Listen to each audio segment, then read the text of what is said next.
Hello and good morning to everyone. So our today's lead code question is 3653, that is XOR after range multiplication queries, and this is part 1.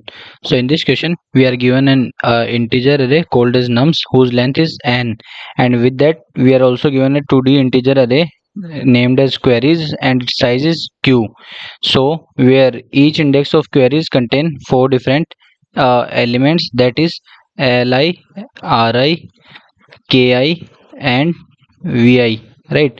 And for each query we must have to do the following operation in the following order, right? So first of all we have to set the index.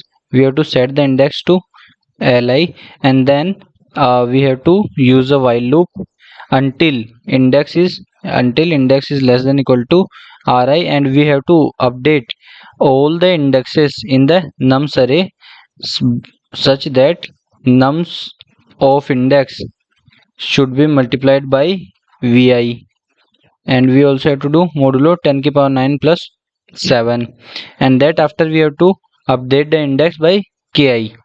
So this is the boundary, like boundary of the index that we have to update. We have to update all the values from li to ri, and this is like by how much value after one updation we have to increment how by how much, that is ki, and vi is the value by which we have to update the value, or by which we have to multiply that particular value of nums.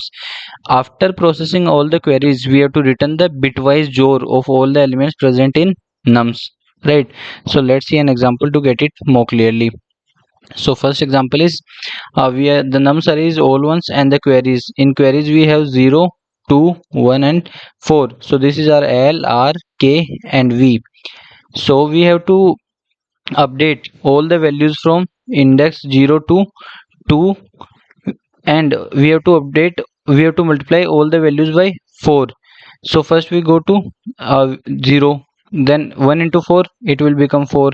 Then by how much value we have to update the index. So currently our index is 0 and we have to update by 1, so 0 plus 1 it will become 1. Then we go to 1, again update by 4, then again 1 to 2 update by 4. So this will be our array.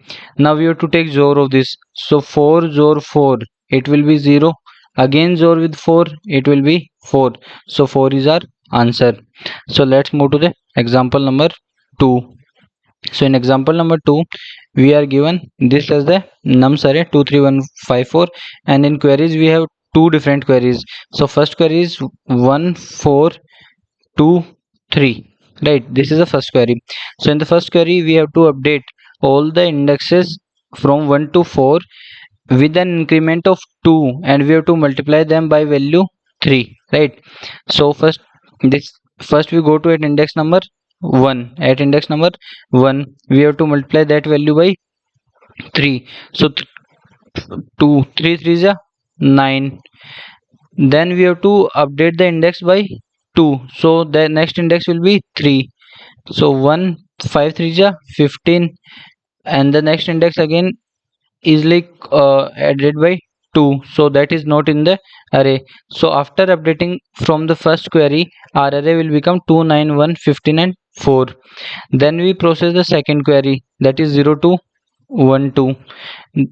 So from 0 to 2 with an increment of 1, and we have to multiply by 2, right?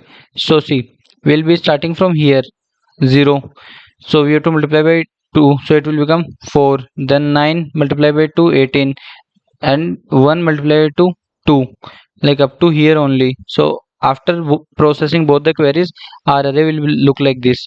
So now we have to take the XOR of this array, that value is 31, so we return the answer as 31. So let's see the constraints. So in constraints we are given the nums length, that is the number of elements in the nums array is 10 ki power 3, right? And each element in nums array can be up to 10 ki power 9, and the query's length q, so n is equal to 10 ki power 3 and q is equal to 10 ki power 3, right? And the values of li and ri can be up to 10 ki power 3. So if we do n into q, right, that is 10 ki power 6.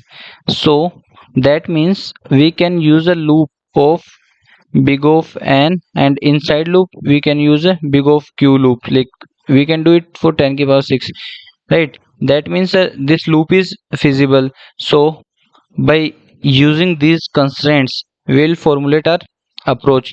So as the constraints are small, we can directly simulate whatever given to us. So what we do is we'll pick a query, take the values li, ri, ki and vi, and then update the values in the nums array from index li to ri, and multiply all values by vi, and then up increment the current index by ki, right? This is what we will do.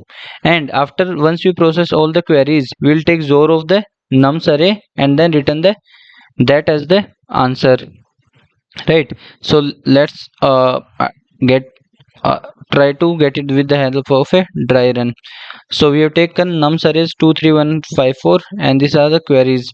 So query 1, in query 1 we have the indexes from 1 to 4 with an increment of 2, with an increment of 2 means the index number 1, then index number 3, and index number 5. 5 is not there, so the indexes are 1 and 3, and we have to multiply the values by 3. So 1 and 3, so and multiply that value by 3, so 2 3 1 15 and 4. Then we process the query 2. In query 2 we have the indexes from 0 to with an increment of 1 and multiply by 2. So the indexes are 0 1 and 2. So 0 is this, so multiply by 2 is 4, 9 2 is 18, 1 2 is 2. Then it will be same only, like these won't be updated. So this is our array after processing all the queries. Now what we do, now we have to take the zor of the all the elements, the 4 18 zor 18 2 zor 15, this is 31. So that is our answer, right? So let's move to the code part. So in code what we are doing is we are using a loop on the queries array, then take each query and then apply that particular query on the nums array, right, from L to R with an increment of k, and then apply and increment and multiply the nums of index by v, right? And after processing all the queries, we are taking the answer as uh, zor of all the nums values, right, in the array, and that return that as the answer. So this is a like simple solution. So I hope I'm able to explain you the solution properly. So if you like the solution, please make sure to like, share and subscribe the channel. Thank you.